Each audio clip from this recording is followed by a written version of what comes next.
and go. A special hello goes out to Director of Media for the Boston Bruins alumni, Mr. Mark Boivin. Nice to see you, Marky.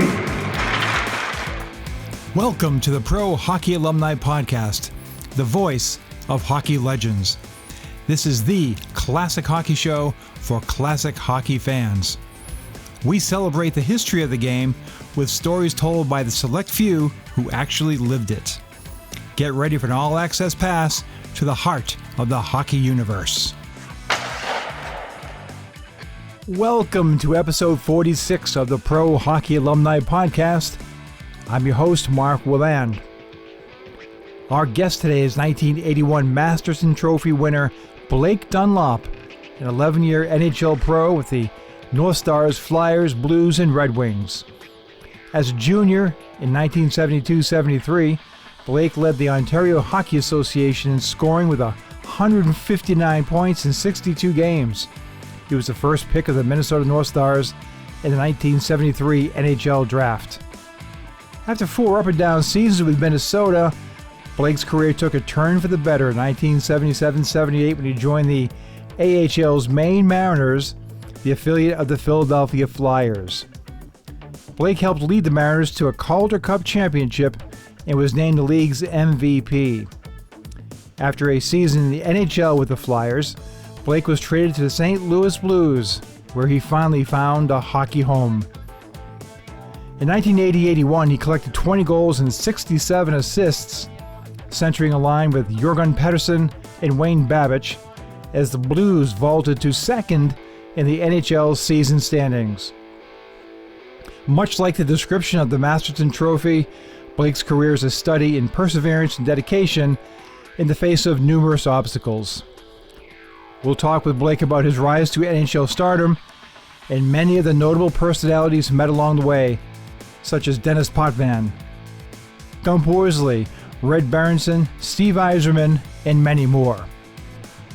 As always, we remind you to please subscribe to the show on Apple Podcasts and leave a rating and review. This helps the show become more visible to hockey fans around the world. Also, get daily news and notes about the podcast and Pro Hockey Alumni on Facebook, Twitter, Instagram, and our website, prohockeyalumni.org. Now, let's talk classic hockey with Blake Dunlop. We're back on the show with Blake Dunlop. Blake, of course, 1981 Masterton Trophy winner with the St. Louis Blues, had an outstanding career with the Blues. The first pick of the Minnesota North Stars back in 1983. Also played with the Detroit Red Wings. Blake, thanks so much for being with us today.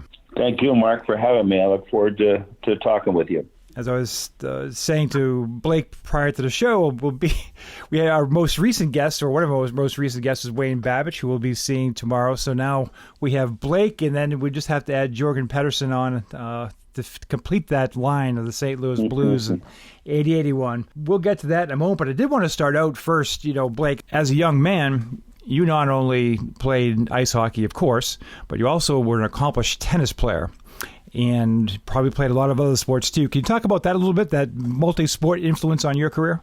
Well, I think, things are a little bit different today than they were back then. Not that they're necessarily correct, but obviously when I grew up, my family, my mom and dad were both very athletic. They grew up in Halifax, went to college down there, and were both very highly ranked tennis players. My mom played field hockey. She played tennis. My dad played basketball and tennis. So we as a family, I grew up in a family of 5 boys. There was 3 of us.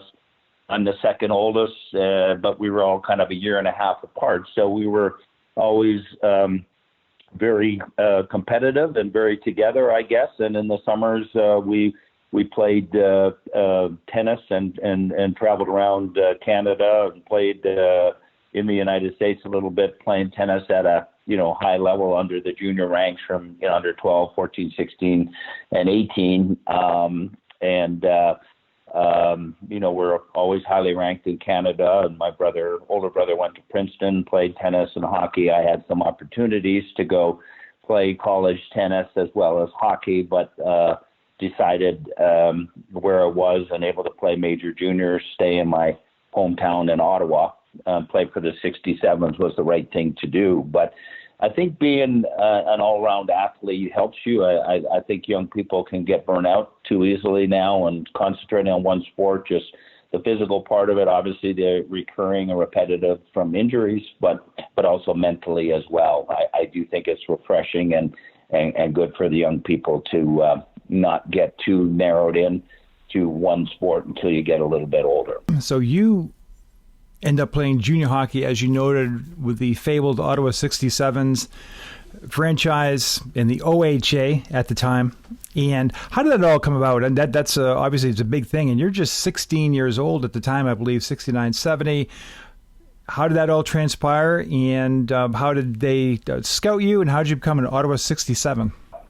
Well, I grew up in Ottawa, so I was playing minor hockey there and played for a good midget team in St. Louis when I was still, I guess, first-year midget, called the M&W Rangers, and was a good franchise. And the Ottawa 67s also at that time had a midget team that encompassed some of the players that joined the team later, like Gordy McCormick, Brian McSheffrey, and Denis Potvin, and some others. So I got invited to the camp when I was a 16-year-old. I lived in Ottawa, so it was allowed me to kind of stay there. I went through training camp and ended up actually being, I think, the last guy cut. There was they had an import from Czechoslovakia called Joe Straka, I think his name was, right, that they had decided to keep ahead of me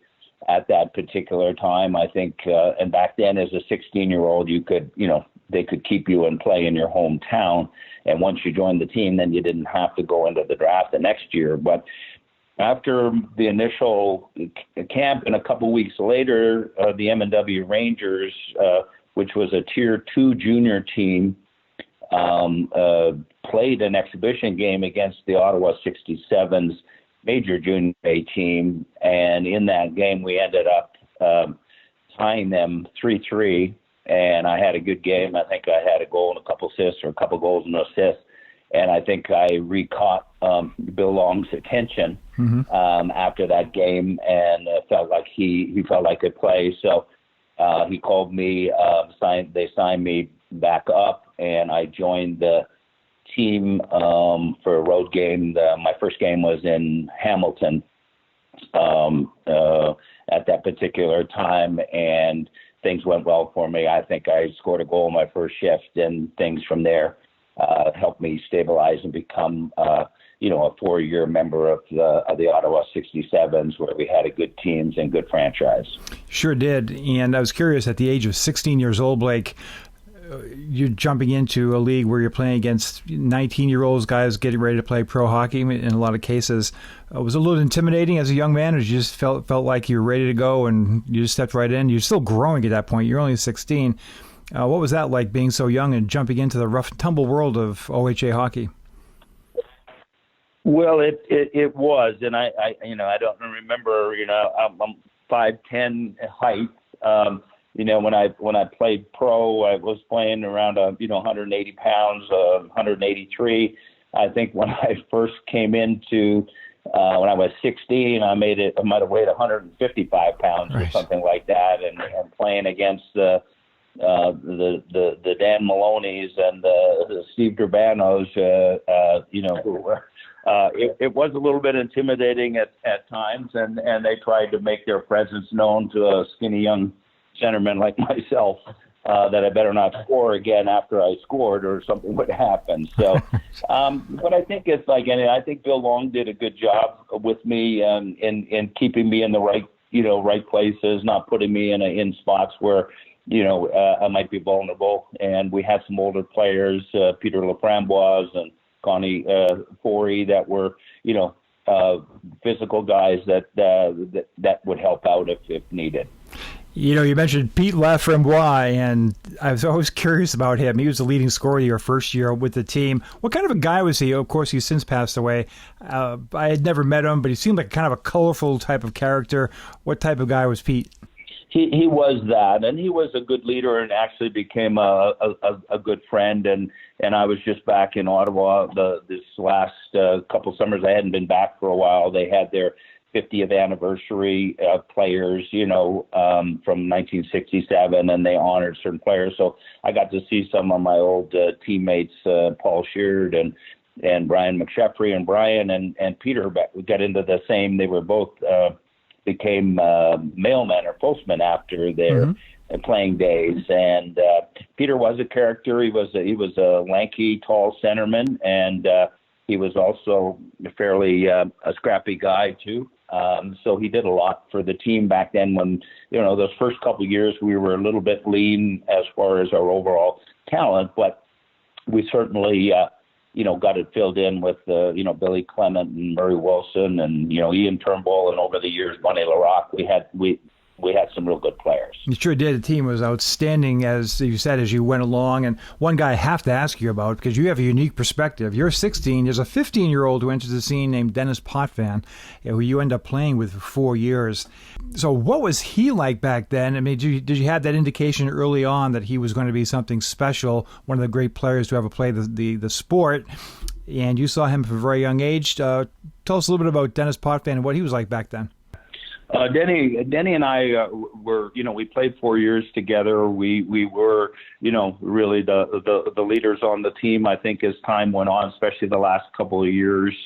But Denny, he started 1 year before me as a 15-year-old, and he was physically mature even back then. Like I said, I might have been, 150 or 55 pounds, and Denny was probably, 185, 190 pounds at the time, and growing to be over 200 plus. And he was physical, and he was skilled, and he had all the and the mental attributes to be a great, Hall of Fame player, which he proved to be, and had a great, obviously a great junior career, but even more successful career with the Islanders and winning the Stanley Cups and being the leader of that team.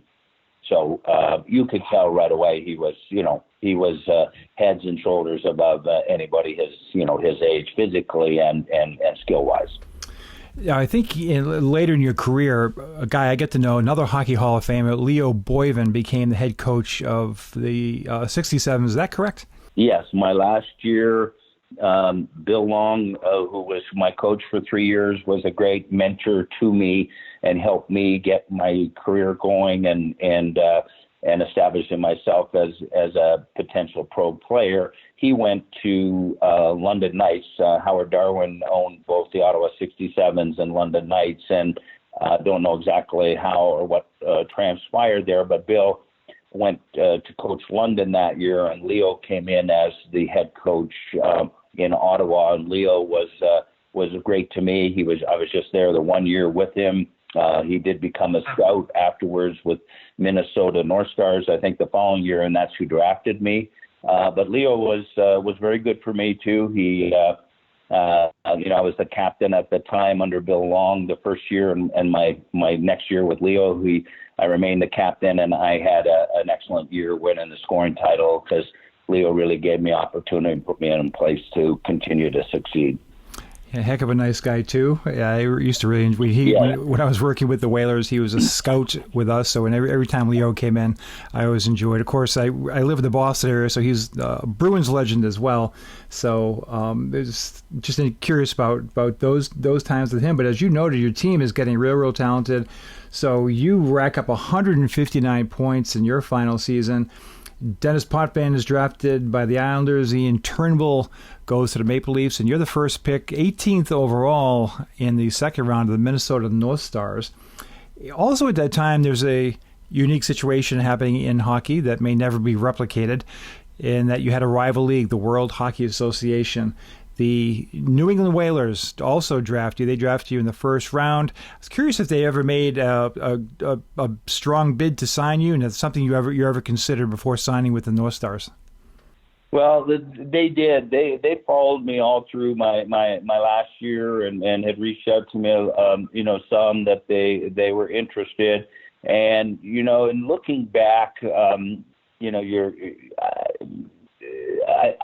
I made a decision, I think, early on to go to the North Stars or to the NHL, just because it was the NHL, and thought that was going to be my best opportunity to do it.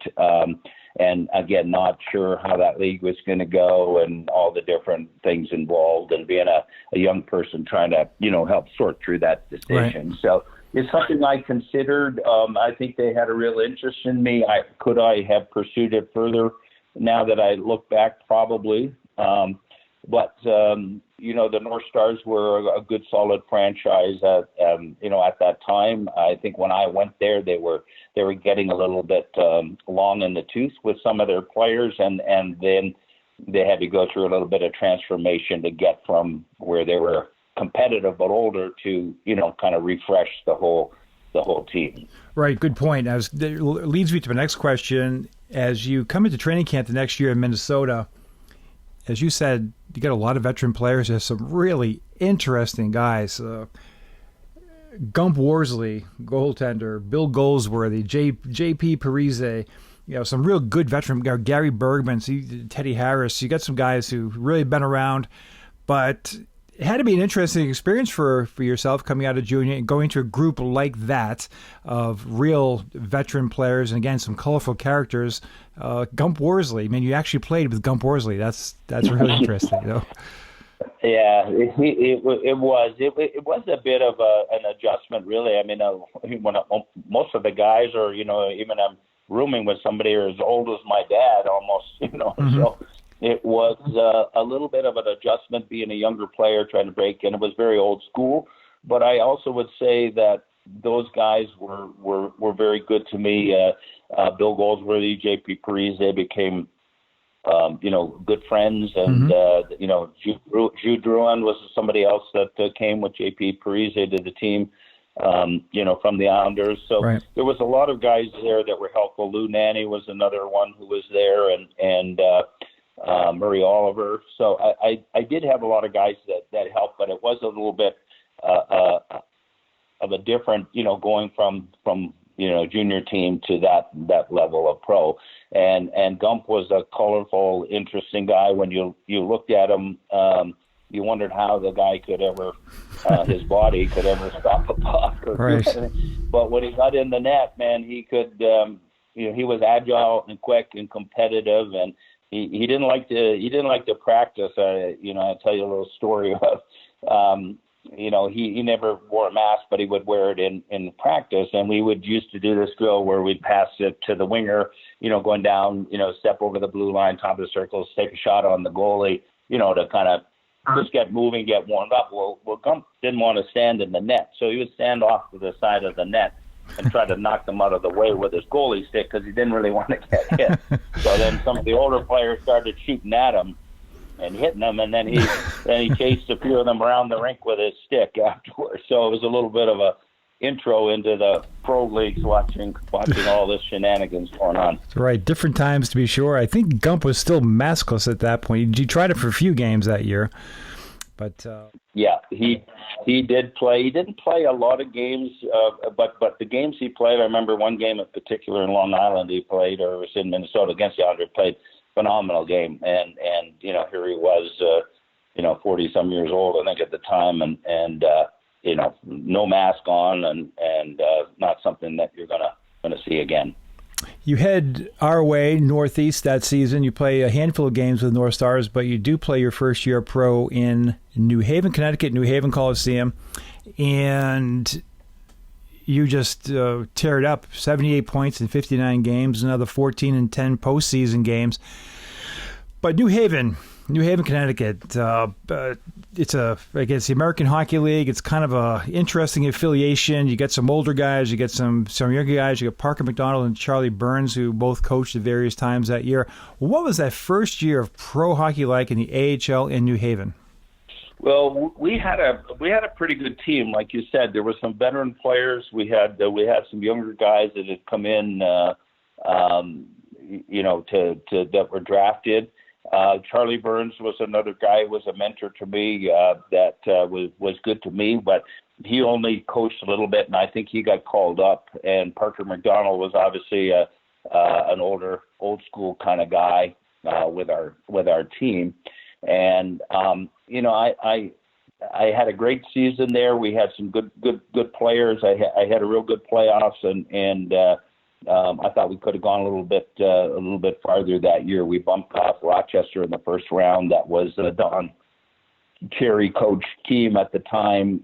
They had all veterans, good team, had kind of won the league handily, and we went in and knocked them off, and then didn't go through the next round. But it was a good, I think, learning experience. I scored a lot of goals that year. I'm not necessarily a goal scorer, but the way our power play, we had Steve West on there and Jerry Byers, and I ended up being in the middle on the power play where I was able to bang in a bunch of goals that particular year. So I think it was a good experience for me. I would have liked to have, jumped right to the NHL, but I think with the state of the team being older at that time and just the way things went, I had to wait till the next year. Right, and the next year you do play 52 games. You spent a few games in New Haven. In the subsequent years, actually, I did want to ask you about one question, the 74-75 season, your first substantial tour of the NHL. Do you remember, Blake, your first NHL goal? I do. It took a little bit of time coming, but the first year I think I played 12 games. I didn't get any goals, and then it was actually against Chicago Blackhawks, and Tony Esposito was in nets, who was one of my kind of goalies that I liked growing up. And the Blackhawks were a team I liked as a young person as well. But really, it was just kind of a bang-bang play where we were in the other end zone. I think it was Lou Nanne was kind of behind the net, and I was moving in just in front of the cage, got a pass, short range, and was able to put it through the legs of Tony for my first NHL goal. So it was exciting, always something you remember, and, was glad to get it. Yeah, and you got it against one of the greatest of all time, so extra special there. So in that stretch of time, Blake, between North Stars and New Haven, you're kind of going up and down, have another great year, 76-77 in New Haven with 93 points in 76 games. But you're still going up and down. And so my question is, and this kind of plays into some things that happen later in your career, is we're talking a little bit about perseverance. You're a young guy. You must have confidence that you're scoring at the AHL level. You probably feel like you can do the same at the AHL. You've got some injuries during that time, if I recall correctly. What's your mindset like, and how are you staying positive, and are you still confident that you're going to be a successful NHL player? Well, I think I was. The injuries really were, I think, slowed me down or detrimental at the time. That year in Minnesota when I was up, I was playing well. Wasn't was playing on a line, Dean Alphys and Ernie Hickey, and we were just starting to click and score some points, and I was getting more comfortable. And then I got a kind of I won't call it a cheap shot, but I got a very severe knee injury in Long Island. Went to step around a defenseman and he put out his knee when I didn't have any weight on my leg, and it tore my the ligaments on the inside of my knee and the anterior cruciate and my capsule in the back of my knee. So it was an extensive surgery in February. I think early February is when it happened. So it hurt that I wasn't able to continue on and gain confidence and gain experience that year. And then I had to go through all summer of rehab. I had my leg in a cast for 2 months and go through rehab and try to get back. And even at training camp, I had to wear a brace. My knee wasn't quite right. It just, it takes a while. And especially back then, we didn't have probably the training or the physical therapy or whatever you want to say to move that along. So again, then it took me a little bit of time to get things going, get the strength back and the quickness back that I needed. Then the next time I was up with Minnesota, it was the same thing. It was just a freak accident. I had been playing well. We were in a morning skate with just sweatpants on, and just out there lightly skating, caught a rut, and ended up doing the splits and tore my hamstring. Brutal. I didn't know that. That's wow. Yeah, and that took me out for the next couple months, really the end of that season. So it was very frustrating because I kind of felt like I was just, every time I was getting going, and, and then I'd run into this injury. And I think the next year, was, during that time when I had the big season, was kind of before that in the American Hockey League. I felt like, I can score at this level. I can be a dominant player, but I need to do it at the next level. And every time I kind of got my chance, I ran into that little bit of an injury bug. That was, I was only 22 or something like that at the time, 23 years old. So it was kind of an important time to miss that many games.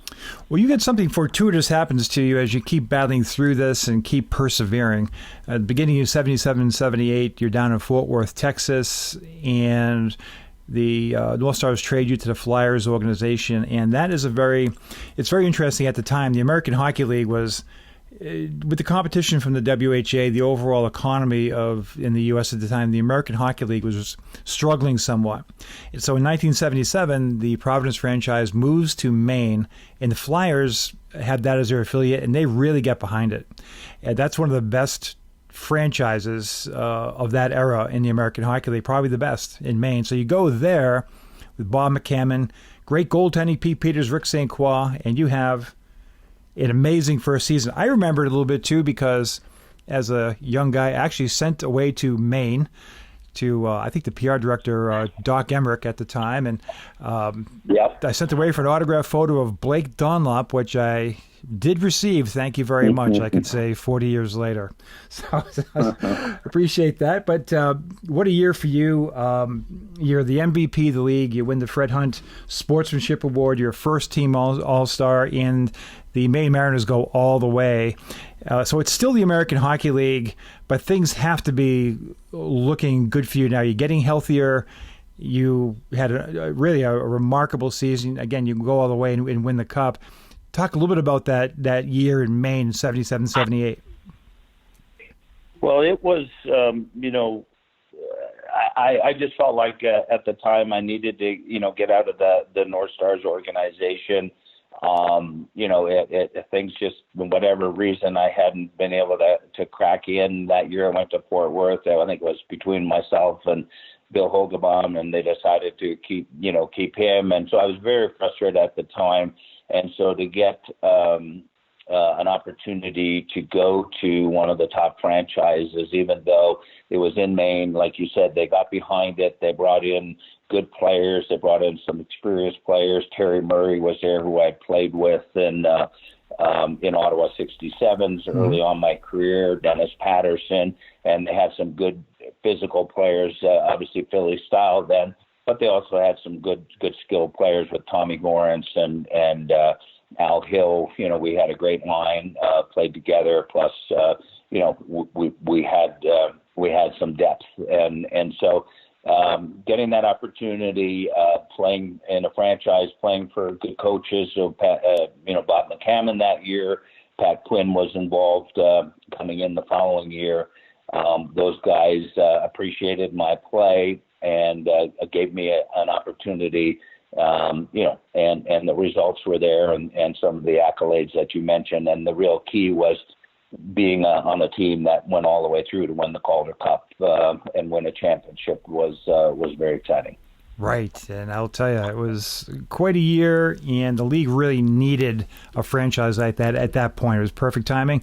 And as I mentioned before our interview, one of the defensemen from that team, Norm Barnes, will be seeing tomorrow as well. And that a lot of those Maine Mariners ended up becoming Philadelphia Flyers, and a couple years later, Frank Bathe and Ron Busnick and Norm Barnes would all go up there and have a lot of success in 79, 80. But prior to that, Blake, you joined the Flyers, and you finally get a full season in the National Hockey League in 78, 79. Now, the Flyers aren't exactly thin at the center spot at that time. They've got Bobby Clark, Mel Bridgman, Kenny Linsman was kind of up and down that year, but in the mix. Rick McLeish.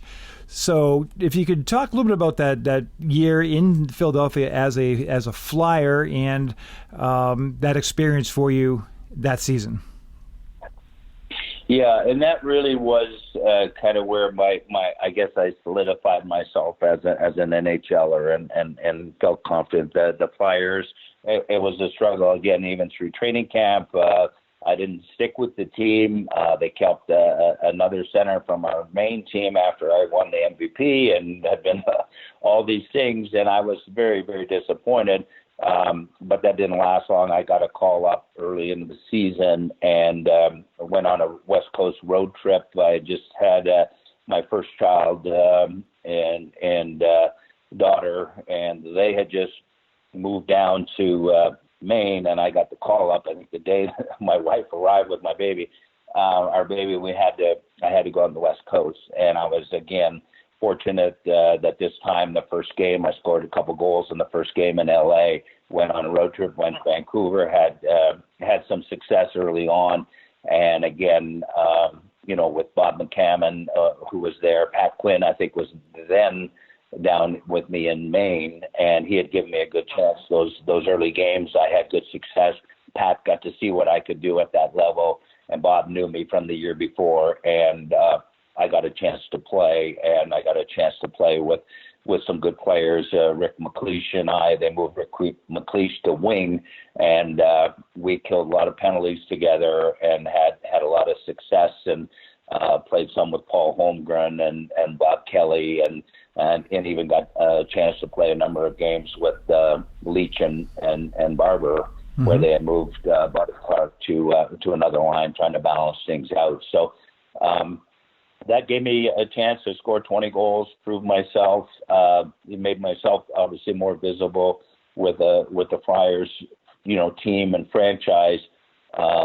Showing what I could do, and I think that ultimately, led me, to St. Louis through that trade that following year. Right, Blake. Talking about the Flyers of that era, and you had, as you said, Paul Holmgren and Bob Kelly, Mel Bridgman, Ben Wilson, some guys who could really, really fight. A tough team to play against. You played against the Flyers in that generation. Now you're playing with them. Did you get a sense that teams were intimidated coming into the Spectrum to play the Flyers? Did you have a feeling that maybe some teams were defeated psychologically before the game even began? I definitely think that was a part of it. I know playing against them, it was a tough place to play. They were a tough team to play, and in that era, they could use that tactic, if you would, to intimidate teams, because there was no, if there's one fight, there was no separation. It was five guys grabbing five guys. So if they wanted to instigate things, they certainly had the ability under those rules to do it. And so I think there was a bit of intimidation factor. I know when we went in there to play them, and I think the same thing when other teams came in there. And obviously the rules and things slowly changed, but they were a big physical team, and that's how they had success, and that was still part of their makeup when I was there. You noted that you were packaged with Rick LaPointe as the Flyers are looking for some goaltending depth. And one of our previous show guests, Phil Meir, coming to Philadelphia from St. Louis, you go the other way to the Blues. Your life changes permanently in many ways as you go to the Blues. What was your reaction? What was your reaction being traded to St. Louis? Interesting enough, I think at the beginning it wasn't really that great. I think what Emil Francis did, and to his credit, he went and found a lot of guys who had been like myself, that were high draft picks, who had been had good talent, but thus far hadn't maybe fully excelled yet at that level, whether that's Rick LaPointe or Blair Chapman or other people, Ralph Klassen, that they ended up bringing into St. Louis, Mike Liu, all guys that really hadn't proven themselves, but had a little bit of pedigree. But the call I got, it was, early in the morning. I think my wife and I were still sleeping or woke up when I got a call from Keith Allen saying, thank you very much for, what you've done. But we've been traded to St. Louis Blues. And so I get open and take a look at, find somewhere where I can look at what the standings were last year. And here, Philadelphia, I think we finished second in the league, got bumped out that year by the Rangers, who went on in the playoffs and did well. And then I looked at St. Louis, we had 120 points or 115, and they had 47 or something. Right. We didn't make the playoffs down in the bottom of the league, and I said, oh, man, here we go again. That's going to be like Minnesota. But, again, to Emil Francis' credit, he brought in good quality guys and that bonded together, that played together, and we ended up with a great run there for a number of years in St. Louis. So it turned out to be a great thing for my career, a great thing for my family. We still live in St. Louis. My kids went to school there. I have 4 kids now. They've all obviously grown, but we've enjoyed St. Louis and the people and the fans. Absolutely. And we're going to get to that in 1 second. But so 79-80, you, again, have a solid year that first year. And now, as we talked about with Wayne Babych a little bit, Red Berenson comes in at the end of at the midpoint or whatever of the 79-80 season to coach. And you start to see some young kids, Bernie Federko, Brian Sutter, some of the players you mentioned. At the end of that first year, of your first year at the Blues, you can start to see the improvement happening. Talk a little bit about Red Berenson. I mean, you've been involved in coaching at various levels in youth hockey or whatever. And what about the coaching prowess style of Red Berenson? Sure seemed to work for the Blues at that time. Well, Red was, I guess, from a coaching standpoint, was somebody that, again, I could relate to. I think he could relate to me. He was a former centerman. He was, kind of a hardworking guy, killed penalties. He could score, obviously, and do lots of different things. So I think he brought a little bit more of a better mindset, intellectual point to the game. I found the same thing actually with Pat Quinn when he was coaching me in Philly, the same way.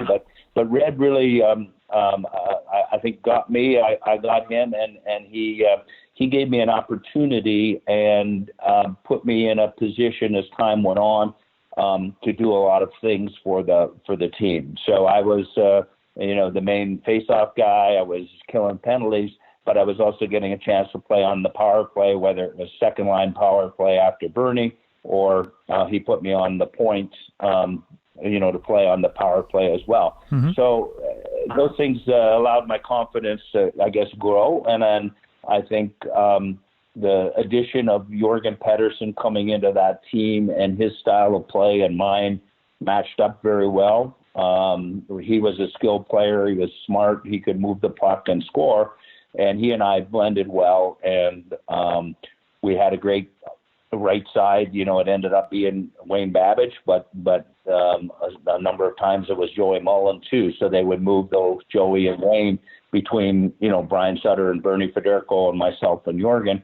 We had 2 pretty good lines that could do a lot of good things, and I think with Wayne, he could shoot the puck, and Jorgen and I, were good at maybe handling the puck a little bit more than Wayne, but we could get him the puck to score goals. And he played physical that year, and he scored a lot of goals, and we as a line had and as a team had great success.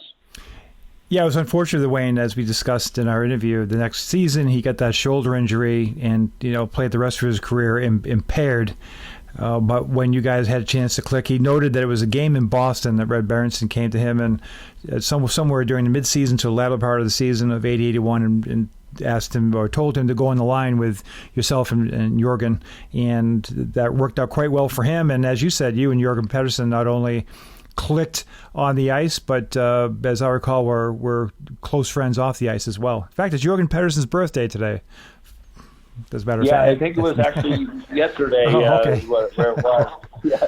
But Jorgen and I are good friends. I still talk to. I talked to him a couple weeks ago when the Stanley Cup, the Blues were making their run. He was contemplating coming over to visit and see the last part of it. So he was a unique individual, great personality, great player. and somebody that, at that time coming from Sweden, he was one of the early guys over there who, came in and performed pretty well in, a little bit more physical environment and than maybe it is today for a European player. So, but he and I are good friends and, still keep in touch. The 80-81 season, the season's over. It's a great season. You finished second in the league overall. The team losing in the second round of the playoffs, but things are looking good in St. Louis. But for yourself, we've talked about so many times in your career here where you were maybe doubted at some points, where you were injured, where you were sent down, but you were able to just work through it. That certainly was recognized, not only in the American Hockey League with the Fred D. Hunt Award, but by the National Hockey League as well. And you get the Masterton Trophy winner in 1981. That had to be a very special thing for you to get such a major award in the NHL. It was.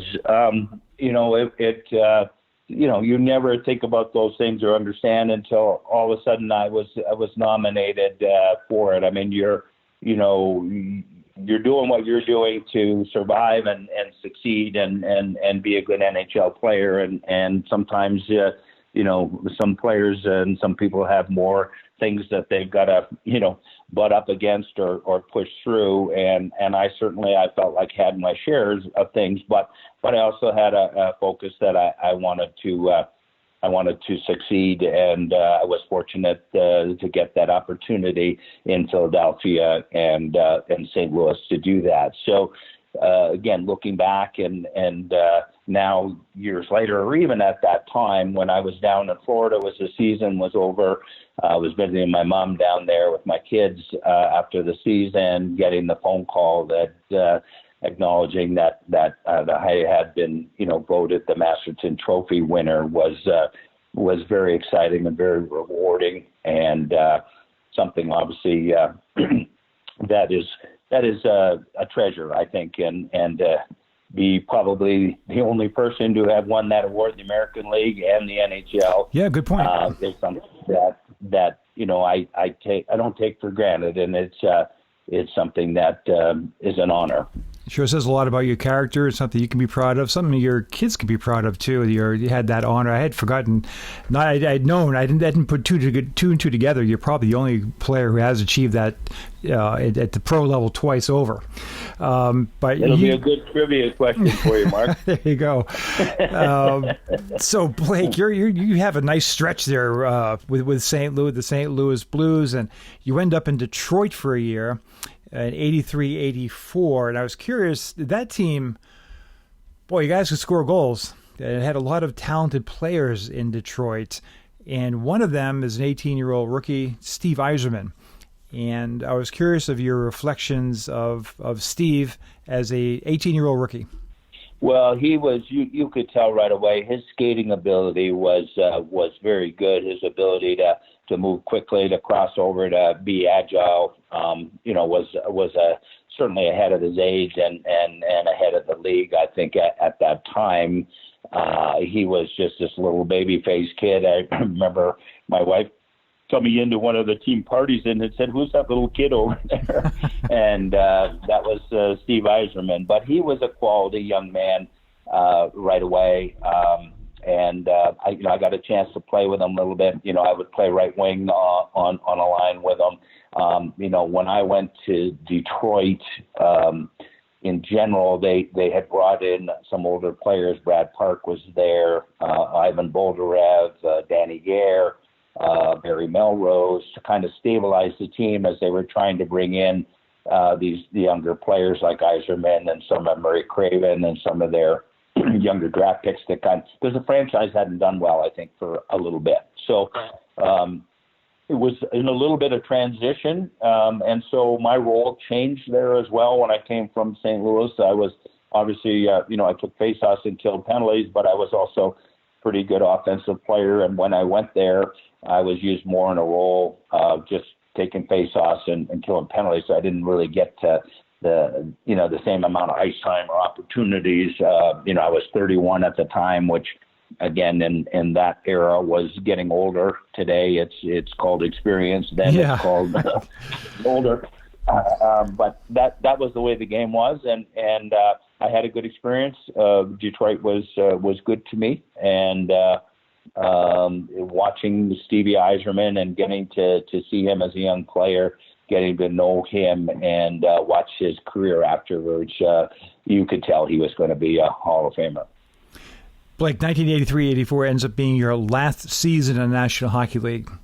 So you step into the financial services business. Tell me if I'm incorrect at any point, with A.G. Edwards, and you go back to you're still in St. Louis. So it's 84-85, the 1984-85, and you seem to step right into that next phase of life. Is it difficult for you, though? You've had this camaraderie, you've had this great career, you've done this for the majority of your life. Now that is over, and you're putting on a shirt and tie and getting on to phase two. Was that a difficult transition for you at first? Well, it always is. I could say that it was a difficult decision to leave hockey or to give that up. The summer before, in 1983, before I actually was still in St. Louis, I knew at some point my career was going to be coming to an end.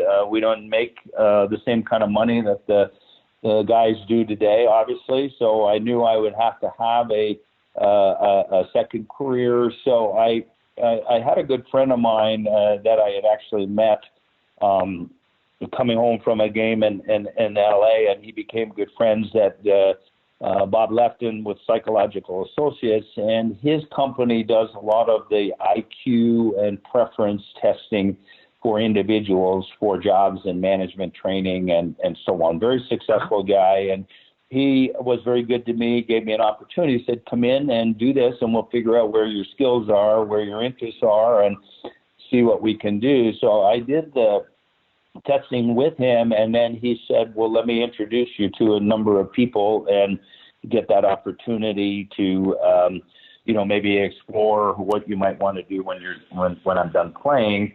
And that summer, he introduced me to the Edwards family, who ran A.G. Edwards, and they ended up offering me an opportunity to sit in their national sales training class, which is, about 6 weeks long.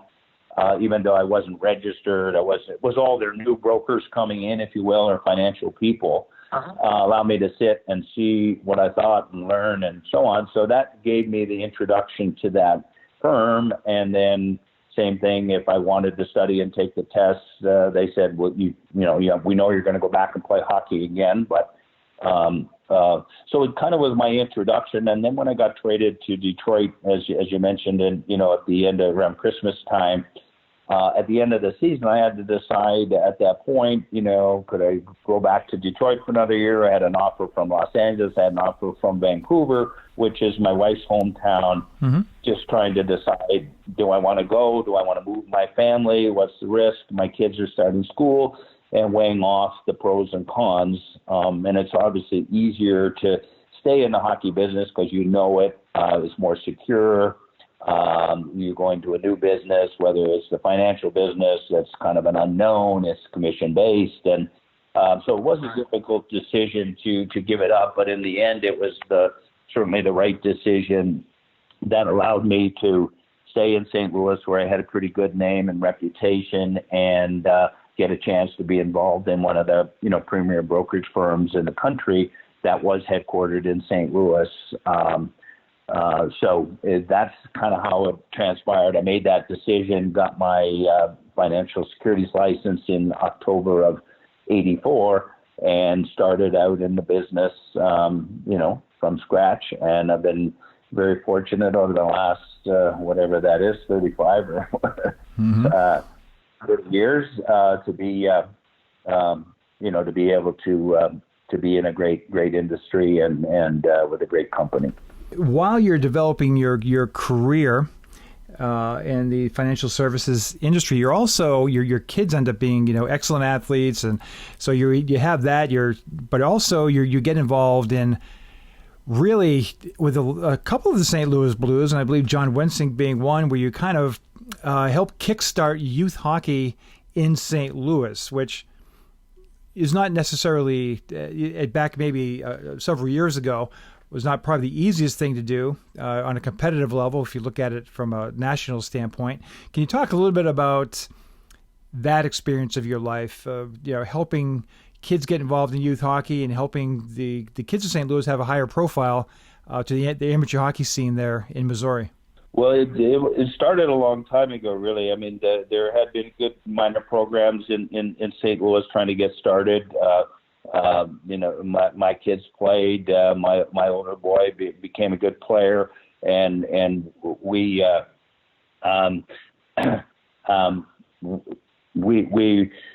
started with that, and then from that really the first step was the Quebec Pee Wee program. There was a gentleman named Herb Raskis who wanted to start up and send a team from St. Louis to play in this tournament. So it became the first year. This is a Pee Wee international tournament that has 100 and some people. 100 and some teams in the tournament.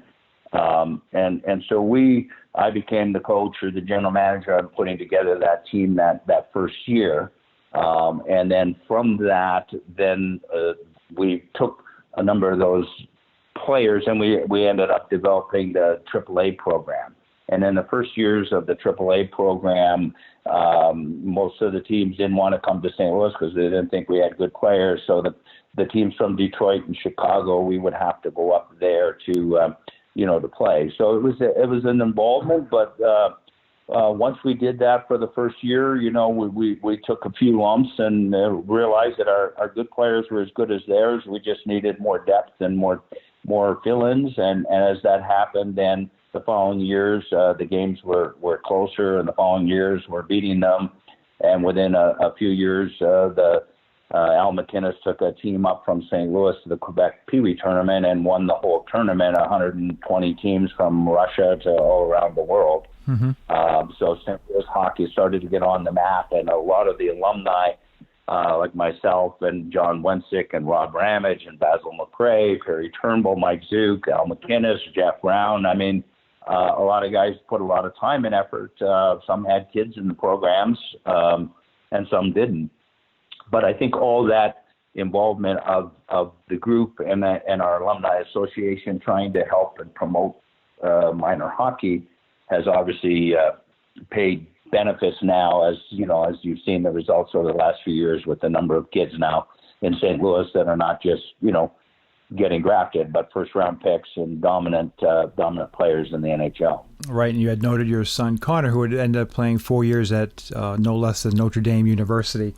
But Blake, the St. Louis Blues alumni, the Blues players, I mean that community.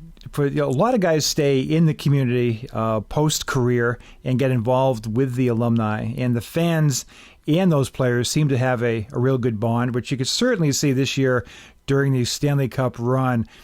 Talk a little bit about that relationship. I talked to Wayne about what it was like playing in St. Louis, but you've played there, you've lived there your entire life, your entire post-career life. Talk a little bit about the St. Louis hockey community and why it's such a popular destination for ex-Blues when they retire. Well, I think it's a tribute really to the fans and to the city of St. Louis in all areas. I mean, when you look at the players I think we have 45 or in that area of current alumni that live in St. Louis, have stayed in St. Louis. Lots of Hall of Famers, lots of good players, lots of everyday players. But the reason.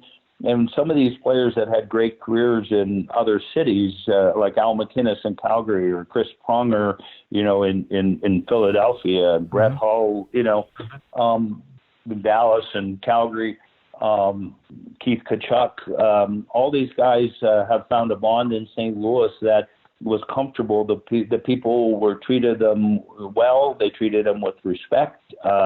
I think the school systems are good, community's good, and all of those things. Plus, I think the number of players that had stayed before. Bruce Affleck has done a great job with the alumni. I've been involved with the alumni now for 25 or 30 years or whatever. So I think it's a lot of things that we try to do and give back as a group.